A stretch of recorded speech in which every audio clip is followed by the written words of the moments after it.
Alrighty boys, I figured I should go more in depth on the methanol injection system since I probably have the pimpest methanol injection kit ever fitted to a Miata. So I might give you a little rundown on what's going on and why there's a million wires coming out of this thing.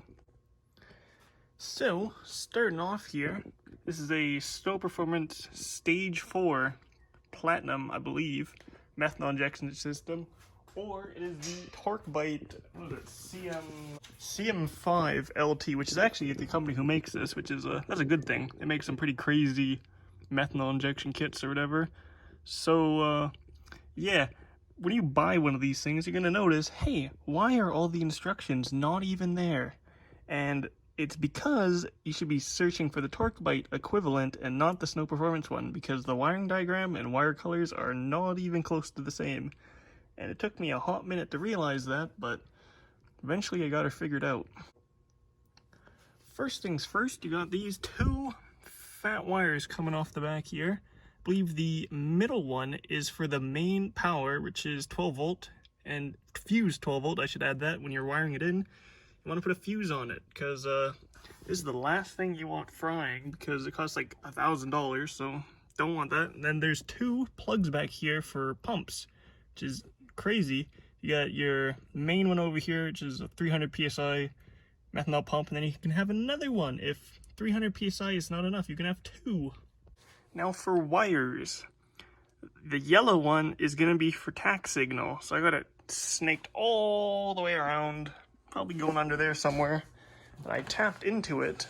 Now this may be wrong, so take everything I'm saying with a grain of salt, because some of this stuff might be incorrect.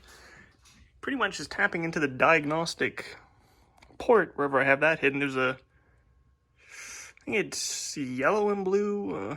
Definitely go check that if you're doing it. And that is what I'm tapping into. You can see the yellow right there for the tack. And I think the green one was for something else, but that yellow wire is to the controller. Now the orange wire is going to be your 12 volt key on. And this is gonna tell the unit that it's time to wake up. And what I've done here is, I don't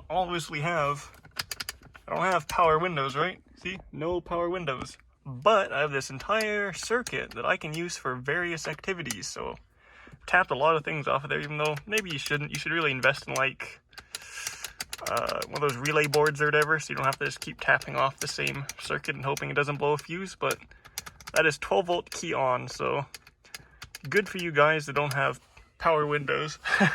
Free power, baby.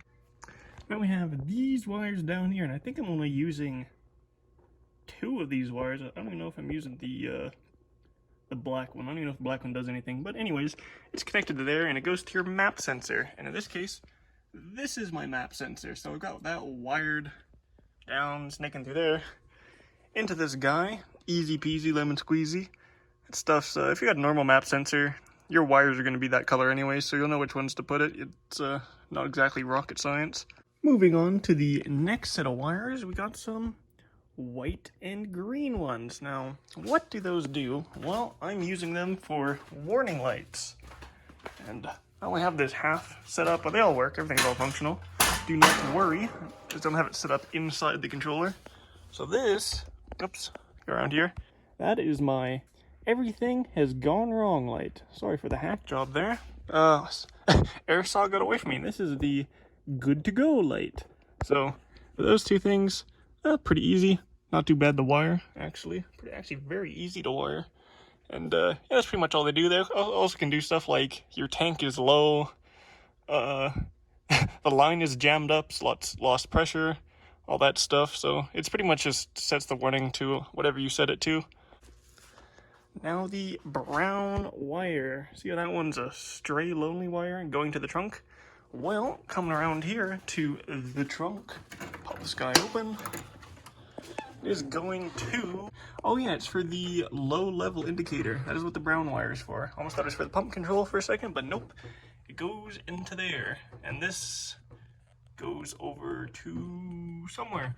Yeah, anyways, goes to the low level indicator, which will trip my warning light whenever this thing becomes empty, so I don't pop the motor, because that would be kind of sucky. Also, while I'm back here, got the pump wired all the way through. Got my 40 amp, or whatever the hell it came with, fuse, going to my battery. Easy, easy. Ooh, should also talk about the warning lights on the side. So, you have one that indicates on. Here we go and turn this bad boy on here. On-ish. So you have that one that should be on. Then you have the one below it, in my case, below it. It's going to indicate, okay, so that's the one that indicates the connection to the laptop. So if I had this plugged in, Jesus Christ, let me zoom out here. Had that plugged in, it would blink the second one or stay on. Then the one below that is for the tach. So if I had this car running right now on the lift, it would be blinking at half the tach signal. So if it's not blinking, then your wiring is clapped. And then the bottom one is overcurrent fault. So whatever you set that as, you can have the unit just pop off. So you don't want any of those bottom ones on. Then there's a switch on there for updates. So you don't know if you can see it. Somewhere at the bottom there, you can flick it for firmware updates. But yeah, that's pretty much it for those warning lights. I think that's all the fun stuff as far as wiring is concerned. Should have mentioned those wires going to the LEDs are for ground side switches, so just pulling it to ground whenever it wants to activate. So you need to provide it a power wire, which is, you know, not too bad. That's why you should also have one of those relay boxes, as I mentioned earlier, just so not running once again a million things off of one wire. And then get your trusty laptop, find your software, which takes a hot minute to find, and then set up is like a tutorial on YouTube. It's alright. It's alright. Yeah, pretty much once you have that set up, you can test your pump and like all that various goodies. That's pretty much it for setting up the methanol kit on here. There's like, even though it looks like there's a lot of wires, lots of it is like honestly unused unless you have their see that plug there to their expansion module or whatever. We can have like Pimp screens and a bunch of other inputs and outputs, but not all that stuff is necessarily supported right now. Like, I'm not sure if their fast acting valves are supported, which basically, they pulse the jets or whatever, so it's like simulating an injector if you have direct port injection on the manifold. That's pretty cool.